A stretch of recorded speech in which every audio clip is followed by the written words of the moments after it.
Okay, ladies and gentlemen, I think we shall, we're ready to start here now, and good evening and welcome to the members, councillors. I would say ladies and gentlemen, but we do have a couple in the public. But I'll go through the fire precautions anyway. If the fire alarm is activated, please vacate the offices via the stairs opposite the lifts in the foyer. Please do not use the lifts. Assemble in Hawley Square on the green, and officers will assist you and advise when it's deemed safe to return to the chamber. Could everybody please ensure their mobile phones are switched to silent and not used to make or receive calls in the chamber whilst the meeting's in progress? I'm not sure if anyone's going to be filming tonight.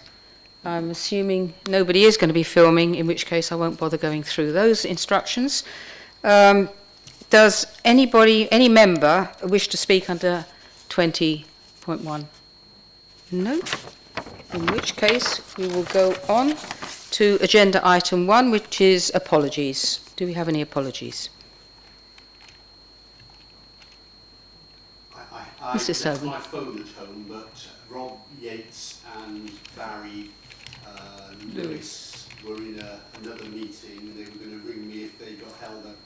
Except I left my phone at home, I don't know, so I'll give them apologies. Okay. You'll have to cancel it. And I believe we have Joanna Cornford as well. If there are any others, just Councillor Fellows. just Councillor Fellows and? That's it. That's it, okay. All you got. In which case we'll go on to agenda item 2, which is declarations of interest. Do we have any declarations of interest on the agenda tonight? No. Agenda item 3 is the minutes, and that is the minutes of the Joint Transportation Board meeting held on the 13th of December 2022. Are we happy to accept those? And in which case can I have a proposer? Councillor Crowell-Brown, and the seconder, Councillor Scobie. All agreed? Agreed. Thank you. And I have lost my... there we go. So then we go on to agenda item 4, which is parking and waiting review. There are various ones here. I think we've got about 6 in all. If we go through them, has anybody got any comments to make on any of these? No comments? Nothing at all? In which case, on page 9, we have the options set out for us. I would say then that we are going to recommend any other difference amendments? No? Right, in which case we'll support the officer's recommendation about whether to consult on each of the proposals. Sorry? I was wondering if they wanted to say anything. No? Nothing to say? Nobody's got anything to say on these? Good. Everyone's quite happy with them? Okay. In which case, all happy to support the officer's recommendation, in which case I need a proposer. Councillor Crowell-Brown. And the seconder, Councillor Quittenden. All in favour? Agreed. Thank you very much. Nobody's against, so that's fine. Then we'll go on to agenda item 5, which is the highways forward works. And I'm happy to go through that. Sorry. Agenda item 5. I'm struggling with doing it on this, but still. I'm happy to go through this each appendix because we don't have any officer here, of course, so it is really a matter of yelling out as we go through. Appendix A is the road, footway and cycleway renewal and preservation scheme. Are there any comments on this that officers or members would like to, councillors would like to make? No? Then we go on to Appendix B, drainage repairs and improvements. Any comments there at all? No. Appendix C is street lighting, most of which is listed to be done. Appendix D is transportation and safety schemes, the casualty reduction measures. Anything there? No. Externally funded schemes on the active travel fund, which we have the A28 update. Has anybody got anything they want to comment on these? Councillor Crittenden, did you want to have... Thank you, Chair. Yeah, if we could get a little bit of clarification. This is under Appendix E, Developer Funded Works, TH003124. This is to do with the development at the top of Tophill in Minster for the 214 houses going in there. Part of the application involves modification to the road layout entering the roundabout on the main 229 at the top. It comes under awaiting submission. We've had a couple of meetings lately with the developer. Can we clarify exactly when this is likely to be submitted to KCC? Because it agreed at the beginning of this development programme that it would be new construction would take place before the development actually started on the site. And the other thing that we'd like a bit of clarification on is the entrance to the site, which is going to be on Tothill Street. They are saying that is coming to TDC shortly, because at the moment the trucks entering that site are coming right through the village to the back of the site on the west side, and we've had damage to walls and cars and God knows what. So can we clarify a little bit? Do we know when and who will make the submission for first of all for the modification of the roundabout and for the entrance into the site? Thank you. I'll have to ask Councillor Crowe-Brown if he knows any more than me, because we have no member here, no officer here to help on that. Nothing at all?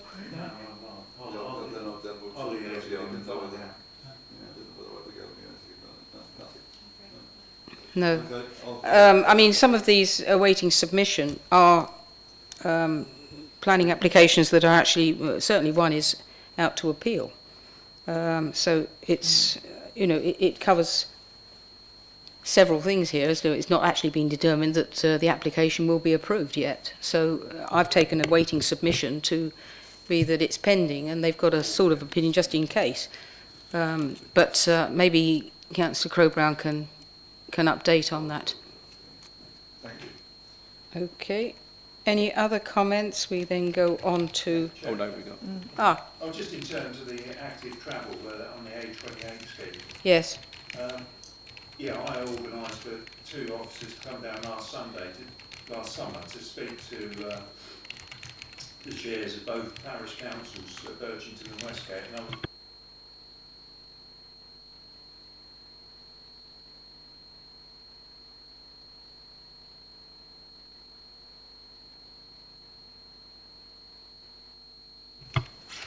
Okay, we will go on to appendix.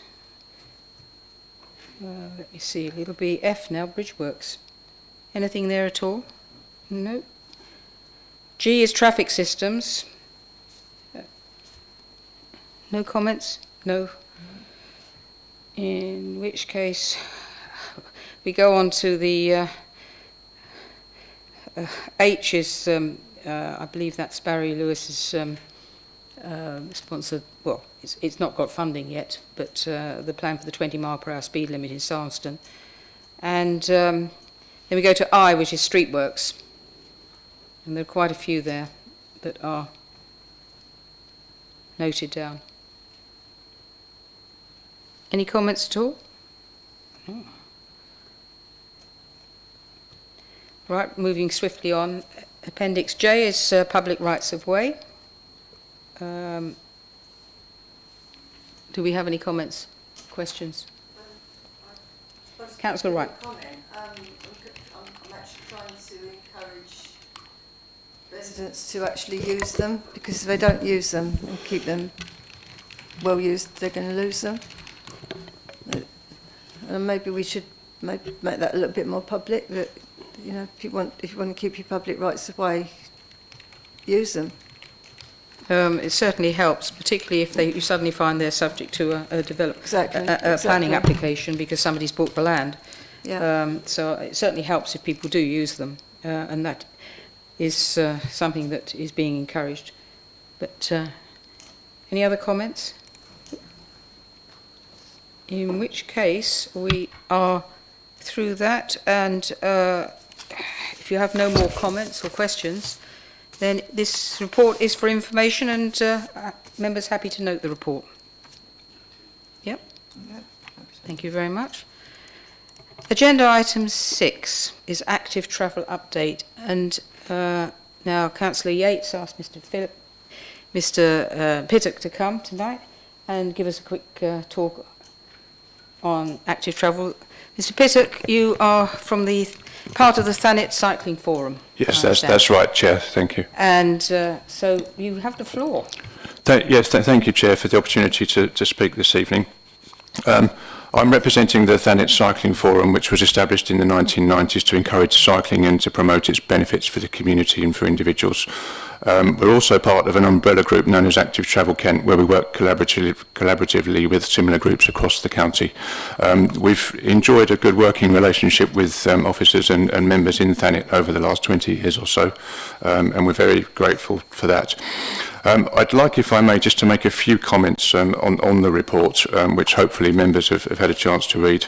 That these are made in the order that they appear in the report. The first section, section 1, titled Context, we feel is a useful introduction for members of the board who might not be aware of the changes to government policy over the last 2 to 3 years, but it's already out of date. On the 9th of March, the government announced a 2/3 cut in funding for cycling and walking to save money. Funding was cut from £300 million a year to £100 million a year for the whole of England for the next 2 years. And to put this into context, if you've seen the works that are taking place at the M2A249 junction, that are continuing at the moment, those works have cost 92 million. We've got 100 million for walking and cycling for the whole of England for the next 2 years. In our opinion, this is a false economy, and it's a financial saving that will lead to greater expenditure further down the line. Walking and cycling have an enormous health, economic and social benefits, and in our opinion it's unwise not to invest. So that's putting it into context. Moving on to the Birchington to Margate scheme, which has already been mentioned this evening and is mentioned here in paragraph 2.2. We as a group can see very little benefit in a route between Birchington and Westgate railway stations, and we feel that improvements to Sea Road between Birchington and Westgate could be seen by members of the public as a waste of money, and that they might risk public support for future schemes where the benefits would be much greater. If money is available for Birchington to Margate, we would suggest that it might be better spent on looking at alternative routes for the sections of the Viking Coastal Trail on the promenade where cycling is prohibited in the summer months and where sand and seaweed make it difficult in the winter months. Specifically, these would be West Bay, St Mildred's Bay and Westbrook. Moving on then to the KCC funding mentioned in paragraphs 3.5 and again in 3.11 to 3.14. We're pleased that Thanet District Council has secured funding from KCC for further development of the local cycling and walking infrastructure plan, which we have seen a draft. We understand that the money is to be used to employ consultants, and we look forward to being actively involved. We broadly agree with the conclusions and the priorities in that first draft, but we're concerned about the 12-month timescale for the funding, which doesn't give very long for scheme planning, design, consultation and everything that should go with it. And we're also concerned that if the 3 Thanet schemes that are listed in paragraph 313 failed when scored against KCC's criteria, then it's likely that most or all of the other schemes in the draft will also fail. In our opinion, there are very few quick wins, and most of these are likely to be costly and challenging to install. So we would like to see some sort of member, officer, stakeholder event as soon as practically as possible to have a look at that document, to agree a shortlist and the priorities for further work so that the money could be effectively spent.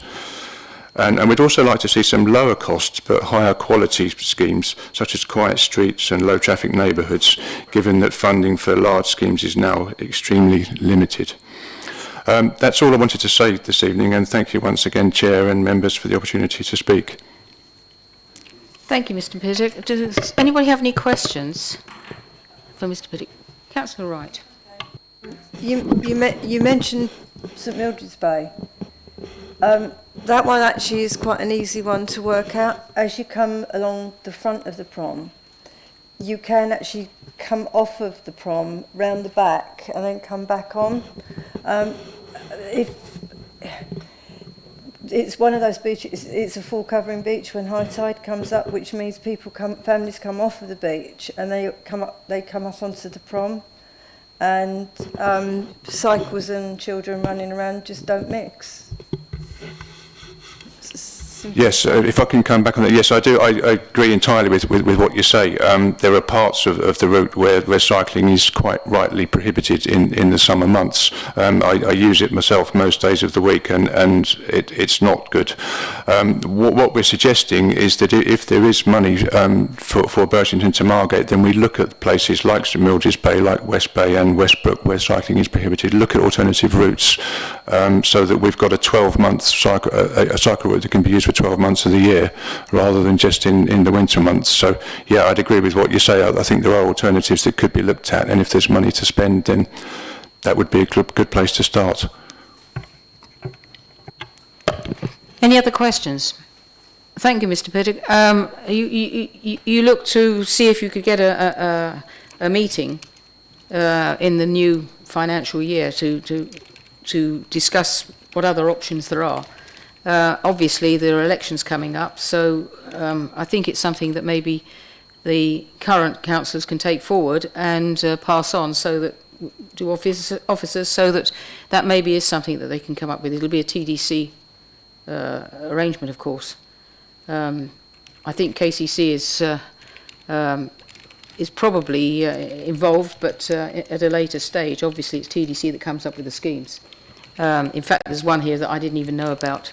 So, and that is the St Peter's one, but in Broadstairs we're so used to not actually being considered for grants that it's par for the course that we didn't get through this time either. But I think that's something that the councillors should think about, that they do have a joint meeting with organisations such as yourself to get the best ideas forward. Thank you very much, and thank you very much for coming.